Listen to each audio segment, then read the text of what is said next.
Dans les précédentes vidéos, nous avons créé une page d'accueil avec succès, avec différentes sections, comme la section à propos, nos biens, nos services, avis, et ainsi que le footer et la navbar.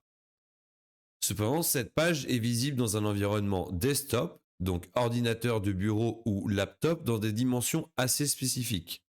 L'objet de cette vidéo sera de vous présenter comment rendre cette page responsive, c'est-à-dire s'adapter à l'ensemble des tailles des différents périphériques comme tablette, mobile ou écran dont la largeur est beaucoup plus grande. Donc, lorsqu'on veut avoir un site internet qui s'adapte à différents périphériques, on n'a pas besoin de créer une page pour l'environnement desktop et une page pour l'environnement mobile. C'est exactement le même contenu qu'on va créer une seule fois et pour lequel on va définir des règles de style spécifiques en fonction des périphériques. Dans ce sens, on utilise ce qu'on appelle des breakpoints. Les breakpoints, ce sont des différentes tailles de périphériques prédéfinies en fonction de la largeur de l'écran. Donc par défaut, on a le breakpoint desktop, donc qui est celui où je vous expliquais précédemment l'apparence de base, celui qui va affecter les écrans plus petits comme les écrans plus grands. Et ensuite, on a des tailles prédéfinies pour tablette, mobile landscape, donc mobile paysage ou mobile portrait, ou bien sûr des écrans plus grands. En développement web, de manière générale, vous pouvez définir les breakpoints que vous voulez. On se base simplement sur une largeur d'écran en termes de pixels. Pour Webflow, à titre indicatif, mais vous n'avez pas besoin de retenir ces valeurs évidemment, le mobile normal, ça va être pour tous les périphériques qui ont une taille inférieure ou égale à 478 pixels. Ensuite, on a le mobile landscape, donc paysage, pour tous les périphériques de donc 479 pixels, donc juste après le breakpoint du mobile portrait, et jusque 767. Ensuite, on va avoir pour les tablettes 768 à 991, desktop à partir de 992, et après on va avoir les tailles supérieures. Comme ici, nous avions sélectionné au début de la section 1280 pixels ou plus, et on peut même sélectionner des écrans encore plus grands si on souhaite être beaucoup plus précis. Dans le cadre de cette formation, on va se contenter de cette taille maximum, car l'apparence des pages que nous créons dans cette formation aura peu de différence au-delà de 1280 pixels. Mais à partir du moment où on commence à travailler sur des sites beaucoup plus complexes, avec des effets, des animations, beaucoup d'images, potentiellement des vidéos, et avec la nécessité de placer des éléments dans l'espace à des endroits assez spécifiques, ne dépendant pas de parents, etc., donc avec la position absolue notamment, on va avoir besoin de travailler avec des tailles d'écran beaucoup plus grandes.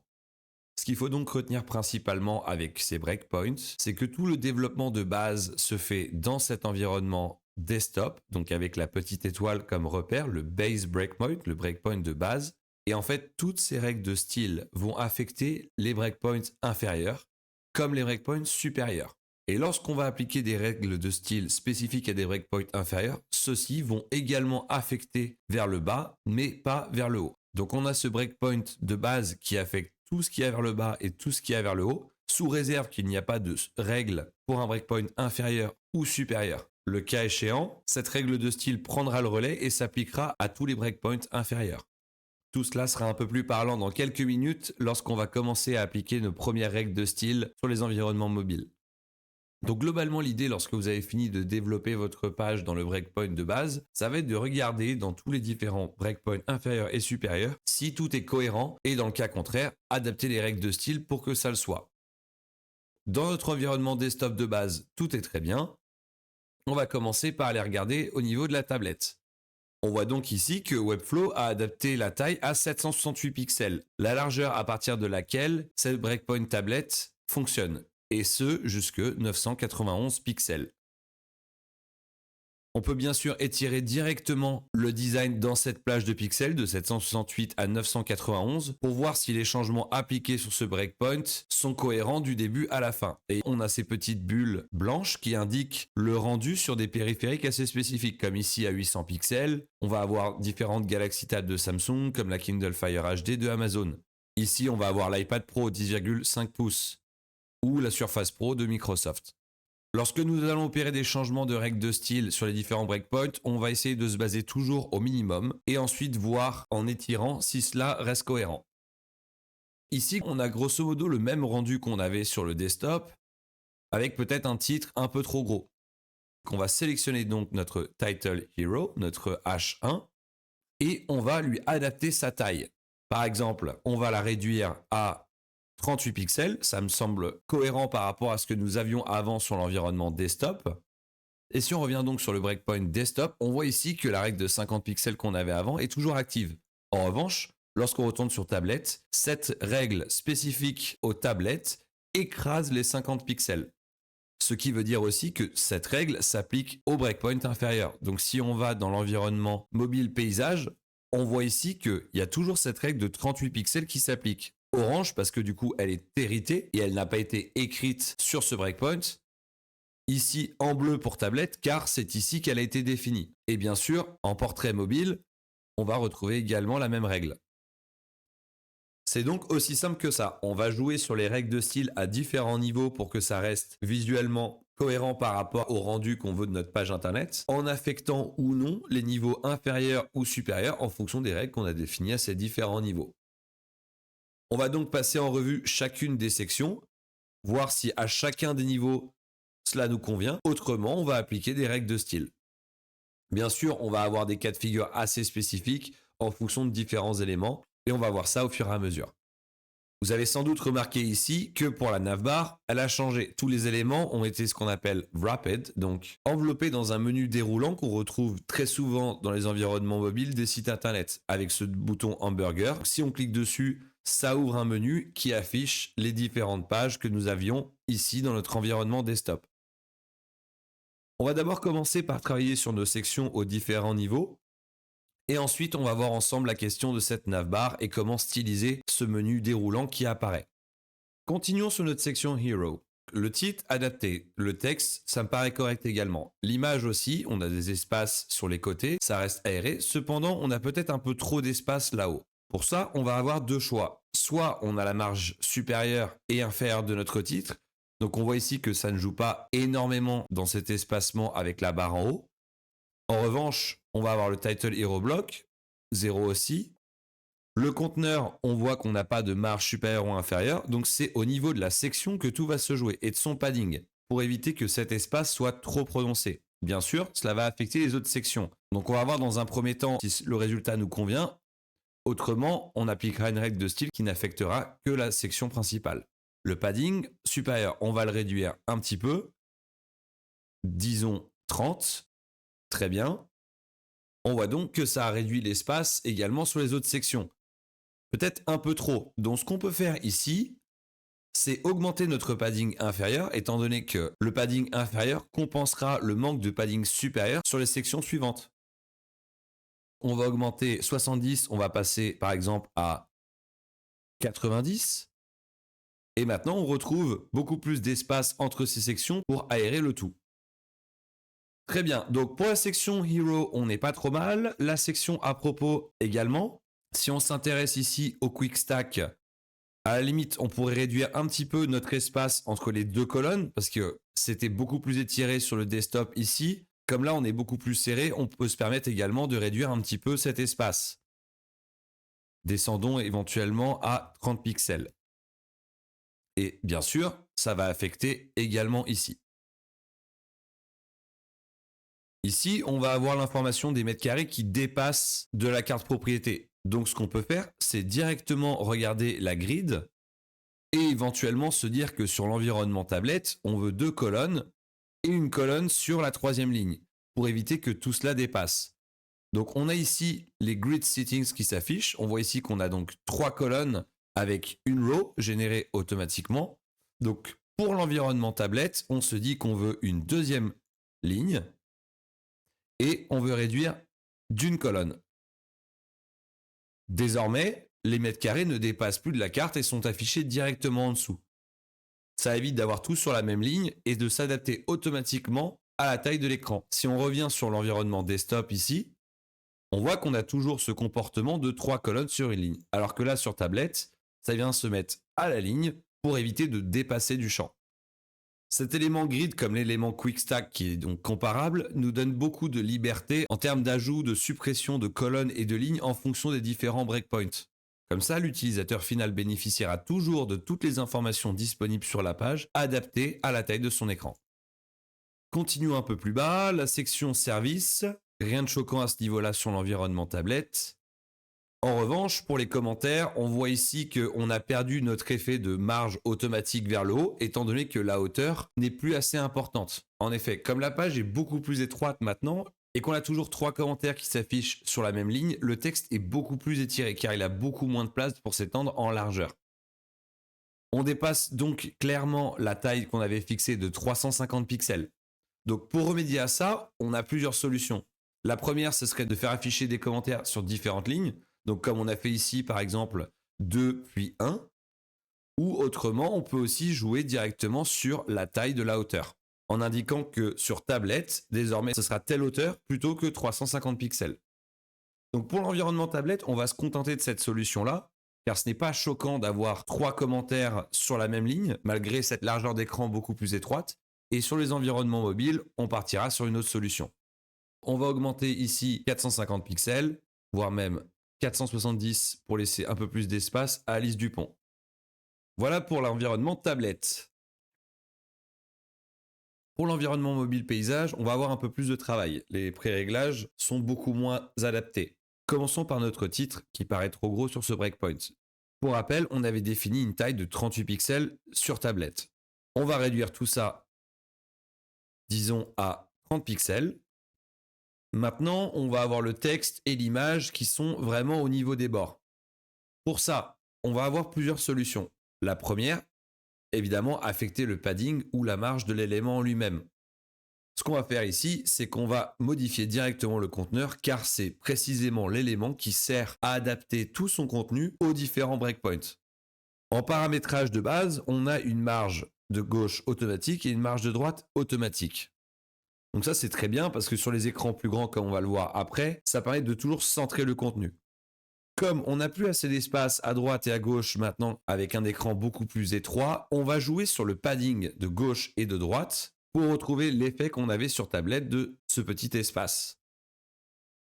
Donc pour rappel, le raccourci, on retient la touche Alt pour pouvoir jouer sur les paddings opposés, donc gauche et droite en même temps. Et on va augmenter un petit peu, disons à 15 pixels. On a maintenant un rendu qui est beaucoup plus sympa. Étant donné que cela a affecté également l'ensemble des autres conteneurs sur la page, on se rapproche maintenant d'un rendu comme on avait sur tablette. Intéressons-nous maintenant à notre section. Étant donné qu'on avait ajouté beaucoup de padding inférieur pour l'environnement tablette, cela va faire peut-être un peu trop pour mobile. Donc on va réduire un petit peu tout ça et redescendre le padding inférieur, disons à 70. Maintenant, notre section à propos. Donc lorsqu'on travaille sur ce breakpoint, on va essayer de systématiquement s'imaginer le rendu pour l'utilisateur final, qui lui va avoir une hauteur d'écran bien inférieure à celle qu'on a actuellement dans le Canva, à savoir quelque chose un peu comme dans le rectangle que je vous affiche actuellement. Malheureusement, Webflow ne permet pas d'adapter directement la hauteur du Canva. Je vais donc faire une aparté pour vous montrer comment visualiser plus efficacement un site internet sur différents périphériques. Pour vous montrer comment émuler différentes tailles de périphériques en dehors de l'éditeur de Webflow, notamment lorsque vous avez votre site qui a été déjà publié en Stage, vous pouvez utiliser différents raccourcis dans les navigateurs les plus connus qui permettent de simuler différentes tailles de périphériques. Vous pouvez utiliser le raccourci Ctrl-Shift-M qui marche à la fois sur Firefox et sur Chrome. Pour d'autres navigateurs, le raccourci est certainement le même, mais je vous conseille de vérifier sur Internet. On prend donc n'importe quel site comme dopixel.fr, on fait Ctrl-Shift-M. On a cette petite barre qui apparaît en haut et notre site internet qui est encapsulé dans une fenêtre. Cette fenêtre qui est les dimensions qui sont définies ici, à savoir 1440 pixels de largeur sur 900 pixels de hauteur. On peut modifier ces valeurs directement. Si par exemple je mets 1500, on voit que la fenêtre s'est agrandie. L'intérêt de cette fonctionnalité est qu'on a pas mal de périphériques déjà pré-réglés. Si on veut voir l'apparence de ce site sur l'iPhone 12 13 Pro Max par exemple, on clique dessus et on voit automatiquement comment s'afficherait le site sur ce périphérique. On peut également le faire pour des tablettes, on peut afficher notamment sur iPad. Cela ressemblerait à ça. On peut utiliser des périphériques beaucoup plus petits comme l'iPhone SE, etc., etc. Et lorsqu'on clique ici sur Edit List, on a pas mal de pré-réglages si on veut d'autres téléphones, d'autres marques ou des modèles plus anciens comme le iPhone 5 ici. Et on peut également créer des tailles personnalisées ici avec Add Custom. En l'occurrence, ce que j'ai l'habitude de faire, c'est créer différentes tailles de périphériques qui répondent aux différents breakpoints de Webflow. Donc c'est relativement pratique lorsqu'on veut voir le rendu directement d'un site internet. Si on fait comme ça, on peut basculer le périphérique en portrait ou en paysage. Donc on a automatiquement le rendu du site internet en mobile paysage. Et lorsqu'on a fini, on vient juste cliquer ici pour quitter le menu et revenir sur le site internet d'origine. Revenons à nos sections. Donc ici, pour l'environnement mobile paysage, ça va peut-être faire un peu long avec une image qui est assez étirée. Donc ce qu'on peut faire ici, c'est se dire qu'on va se passer des deux colonnes et avoir plutôt deux lignes. Avec l'image qui va être affichée juste avant la partie texte ou juste après. On va se mettre sur notre environnement QuickStack et on va dire ici que pour mobile paysage et inférieur, on ne veut qu'une colonne. Automatiquement, il va venir placer l'image juste en dessous. Étant donné que c'est la deuxième colonne, c'est donc la deuxième ligne désormais. Voilà, maintenant l'utilisateur va avoir beaucoup plus d'espace pour lire le texte, donc le contenu principal de cette section, sur cet environnement, comme le texte sera allongé sur toute la largeur de l'écran. L'image, quant à elle, grâce aux paramètres que nous avions mis auparavant, Object Fit Cover, se adapte automatiquement à cette nouvelle taille dynamique qui lui était définie, donc à savoir avec une plus grande largeur qu'une hauteur, à la différence d'avant. On va faire pareil pour la section un peu plus loin ici des services. On va réduire et dire qu'on ne veut plus qu'une seule colonne. Ici, l'image apparaît en haut, car c'était la première colonne. Elle apparaît donc en premier dans l'ordre d'apparition. Si par contre, on aimerait avoir exactement le même rendu, à savoir l'image juste après le texte et les titres, c'est possible. On va donc se rendre sur la cellule en question et on va pouvoir changer son paramètre d'ordre. Ici, dans Cell Size, on va avoir cette partie Order. On voit ici que par défaut, rien n'a été sélectionné, donc ça se gère automatiquement. Donc elle était première, elle reste première. Mais on peut également dire qu'on veut qu'elle soit systématiquement sur ce breakpoint la première, la dernière, ou définir un numéro si on a beaucoup plus de colonnes. Pour une dizaine de colonnes, on pourrait dire on veut que ça soit la quatrième ou cinquième par exemple. En l'occurrence, on veut que sur ce breakpoint, elle s'affiche en deuxième pour avoir exactement le même rendu que sur la section à propos.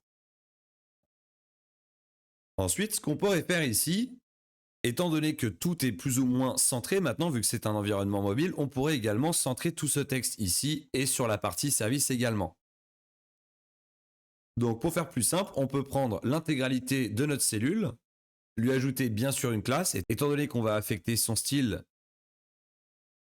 Cell Services, Text, et on va dire ici qu'on veut centrer l'intégralité du texte.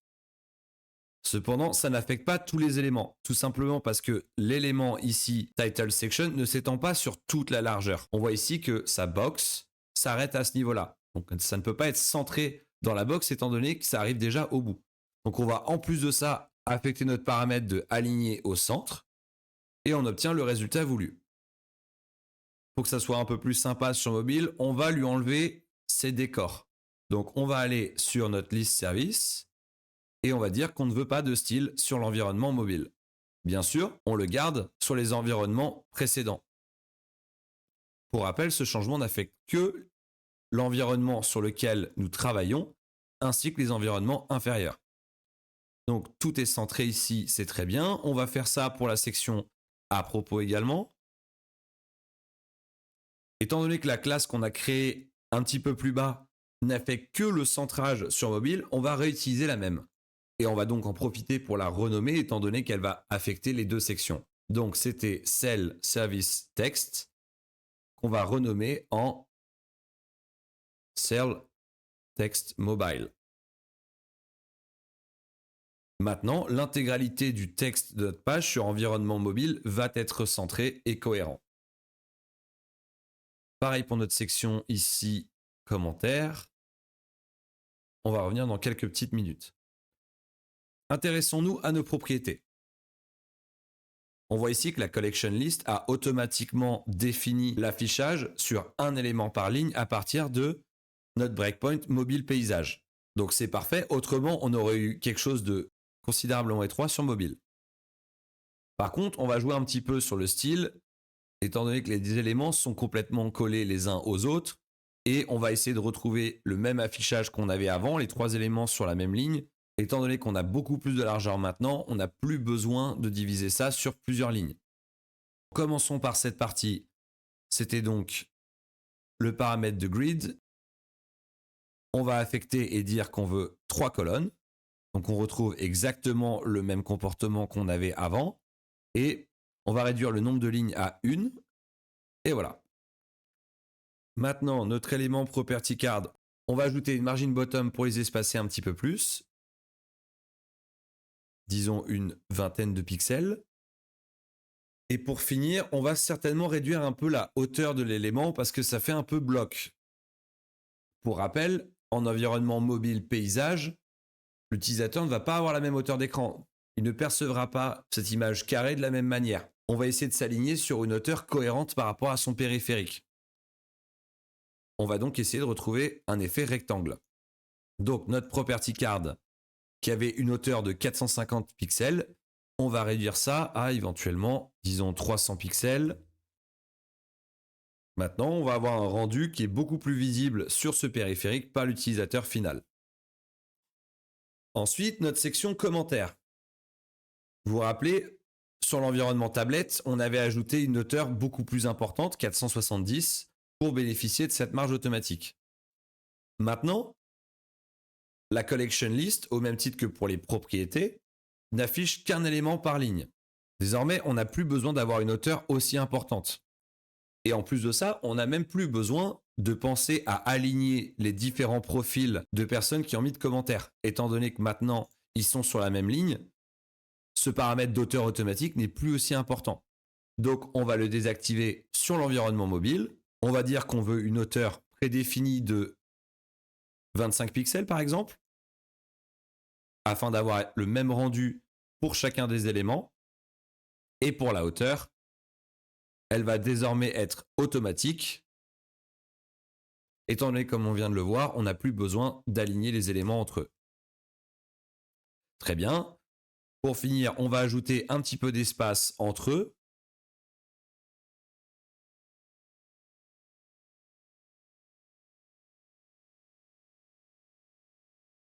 « 40, ça me semble pas mal. » Et voilà. Très bien. Pour l'instant, on n'a pas encore touché à notre footer sur ces breakpoints inférieurs. On verra ça en même temps que la navbar. On va finir sur les sections et ensuite on va s'intéresser à ces deux composants. Pour finir, le mobile portrait, le plus serré possible. On va descendre au maximum. Ici, on a la largeur d'écran la plus basse possible. Donc souvent, le rendu ne va pas être dingue à ce niveau-là. La plupart du temps, on va surtout se retrouver sur des rendus tels que celui-ci, à 320 pixels de largeur, pour des appareils qui aujourd'hui, en 2025, sont relativement âgés, ou ici pour des appareils qui sont quand même considérés comme toujours utilisés, comme les iPhone 10, XS, 8 ou 7. On va rarement rencontrer d'appareils aujourd'hui sur cette taille de 240. Donc, on va faire le choix de travailler à partir de 320, car on retrouve des appareils relativement vieux comme l'iPhone 5S ou précédent, ou comme l'iPod Touch. On reprend les mêmes directives qu'avant, donc notre titre. Ici, à la limite, la taille est pas mal. En revanche, la hauteur de ligne est assez importante. Donc on va réduire tout ça. Elle était de 60 pixels. On va la descendre à, disons, 30 pixels également. Allez, un peu plus. 40, très bien. L'image, ok. On voit que le conteneur bénéficie de l'espace qu'on avait défini dans mobile paysage. Pour un environnement aussi étroit, on va peut-être réduire un petit peu le padding. Donc on va reprendre notre conteneur qui avait un padding de 15 sur les côtés. On va descendre ça à 10. Voilà, pas plus parce qu'on va vraiment après être sur les bords et le rendu final sera pas forcément top. Ok. Maintenant, nos titres de section ont une taille qui est assez comparable au titre principal. Donc on va réduire un petit peu tout ça pour que visuellement, on comprenne bien que ce n'est pas le même niveau hiérarchique. On prend donc notre title section qui a une taille de 28. On va réduire tout ça, disons, à 22. Ok. On va réduire un peu sa hauteur de ligne également qui est trop importante, 36. On va descendre ça à 30. Ok. Au niveau du texte, rien de choquant. C'est très bien. Pour les propriétés, c'est très bien aussi. Malgré la largeur d'écran assez faible, l'élément ne sort pas, donc pas besoin de faire d'ajustement à ce niveau-là. En revanche, ici, sur notre liste, c'est un petit peu n'importe quoi. Qu'est-ce qui cause ce problème? Tout simplement, ici, on a un padding de 40. Cependant, si c'est le cas ici, ça doit être également le cas vers là. On va remonter un petit peu à partir du moment où on avait choisi de tout centrer, donc dans environnement paysage. Et c'est à ce niveau-là qu'on va choisir de supprimer le padding. Voilà. Revenons sur mobile portrait. OK. Au niveau des commentaires, très bien, rien de choquant. On a un rendu qui est quand même pas mal. Par contre, l'image ici paraît beaucoup trop petite. Donc pour la mettre un peu plus en valeur et toujours la rendre pertinente sur la page, on va lui augmenter sa hauteur. Car comme on ne bénéficie plus d'une belle largeur ici pour bien voir l'image, maintenant c'est sur la hauteur qu'on va jouer. On va prendre notre image. Ici, on a donc essentiellement la classe image qui va naturellement affecter les autres images de la page. Il faut donc se poser la question, est-ce qu'on a besoin que la hauteur qui sera affectée ici pour améliorer le rendu soit la même ailleurs également? Donc à savoir sur cette image-là, celle-ci sera exonérée étant donné qu'on écrase avec une surclasse, donc c'est-à-dire que la hauteur qu'on définira par image, s'il y a une hauteur définie dans Image Property Card, automatiquement cette image ne sera pas affectée. On voit ici que c'est le cas, on a une hauteur de 100%, donc on n'a pas besoin de s'inquiéter pour ces trois images-là. Celle-ci sera également affectée. Et après, on va avoir ici image profil. Donc on voit que c'est une classe à part entière, donc elle ne sera pas affectée également. Remontons tout en haut pour définir une hauteur à notre image. Disons 300 pixels. On regarde un petit peu partout si le rendu est intéressant. Là, en l'occurrence, ça n'a pas bougé. Ah oui, parce qu'on avait donc cette classe image section qui vient donc réécrire sur le paramètre image étant donné qu'on avait une hauteur de 100%. Donc on va également jouer sur ce paramètre image section de 100 pixels. Disons 300 pour avoir quelque chose de cohérent par rapport à l'image du début. Ok, donc ici dans la section service, très bien. On voit, ça met beaucoup plus l'image en valeur sans forcément la rendre trop grosse. Et pour la page d'accueil aussi. Avant de finir sur cette partie mobile, ce qu'on peut faire également, c'est choisir d'afficher ou de ne pas afficher de section en fonction des différents breakpoints. Par exemple, ici, on pourrait se dire, l'image, elle est intéressante sur desktop parce qu'on a cette histoire de 2 colonnes, donc c'est beaucoup plus joli. Mais sur mobile, on pourrait se dire que ça fait trop chargé d'avoir cette image qui sépare de la section suivante. Donc ce qu'on peut faire, c'est se dire, cette cellule, je veux que sur l'environnement mobile portrait, ne s'affiche pas. Donc pour ne pas afficher cette cellule éventuellement sur mobile, on pourrait se dire qu'on va définir sa visibilité à hidden, donc caché, ici dans settings. Cependant, si on fait ça, ça va la cacher sur l'ensemble des breakpoints, étant donné que ce n'est pas une règle de style, mais vraiment un paramètre de l'élément. Si on veut la masquer à des breakpoints assez spécifiques, c'est bien dans style qu'il va falloir le faire. C'est donc au niveau de layout qu'on va faire ça dans la section display. Donc vous vous rappelez, on avait bloc qui veut dire afficher, en gros. On a flex qui permet de définir une orientation et ajuster les éléments à l'intérieur. Mais on a également un paramètre de display none qui permet de cacher l'élément. Si on revient à notre breakpoint supérieur, on voit que l'image est toujours active et que c'est vraiment au niveau de ce breakpoint qu'on a choisi de ne pas afficher l'image. Donc c'était vraiment pour vous montrer ce paramètre-là qui est quand même relativement utile et pas spécialement pour rendre votre site responsive. Vous pouvez avoir besoin d'afficher certaines fois des éléments ou non en fonction de différentes conditions. On verra ça un petit peu plus tard en détail avec un exemple sur la page de la propriété. Nous concernant, avoir l'image en plus n'était pas choquant. Ça embellissait la page, donc ça serait dommage de s'en débarrasser. Donc on va réinitialiser le style. Voilà, c'était vraiment juste pour vous montrer. Et maintenant, tout apparaît assez bien sur mobile. On va revenir à notre breakpoint de base et on va pouvoir maintenant s'intéresser au breakpoint supérieur. Donc vous vous rappelez, l'ensemble des règles s'applique vers le bas. Breakpoint de base affectera tablette et mobile, mais également vers le haut. Donc tout ce que nous avons défini ici dans le breakpoint de base s'applique dans les breakpoints supérieurs, à part si nous définissons des règles de style spécifiques à ces breakpoints supérieurs.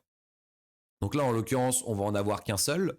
Dites-vous que c'est exactement le même comportement que ce qu'on vient de voir sur mobile.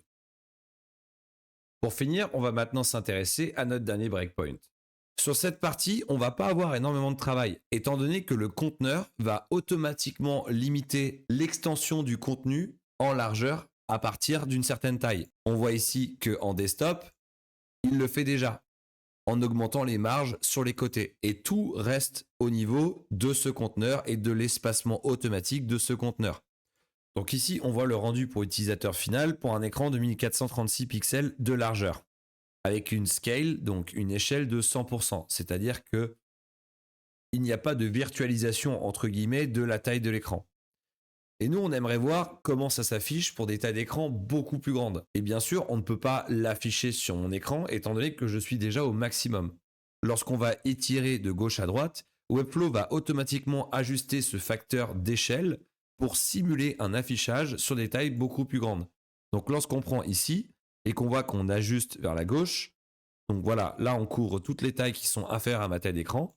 Mais en revanche, si par exemple je tape 2000 pixels de largeur, on voit que Webflow va automatiquement adapter le scale à 71,8% pour que je puisse avoir un rendu de ce à quoi ça ressemblerait.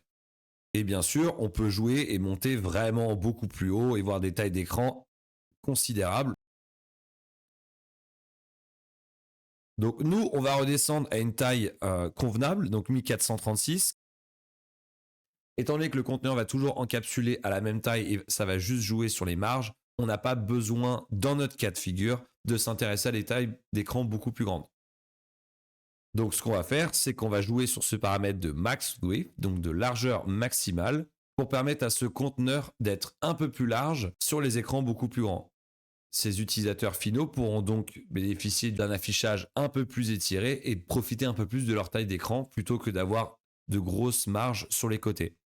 Donc on ne va pas non plus l'augmenter de trop, autrement les images vont être relativement grandes par rapport au contenu. On va jouer sur ce paramètre et on va dire qu'il peut s'étendre jusqu'à par exemple 1100 pixels. Voilà. Ok, donc le rendu reste cohérent à ce qu'on avait avant, mais un peu plus aligné aux tailles d'écran supérieures. Voilà pour la partie responsive sur les différentes sections de notre page d'accueil. Dans la prochaine vidéo, on va s'intéresser à la réactivité de la navbar et du footer sur les environnements mobiles et tablettes.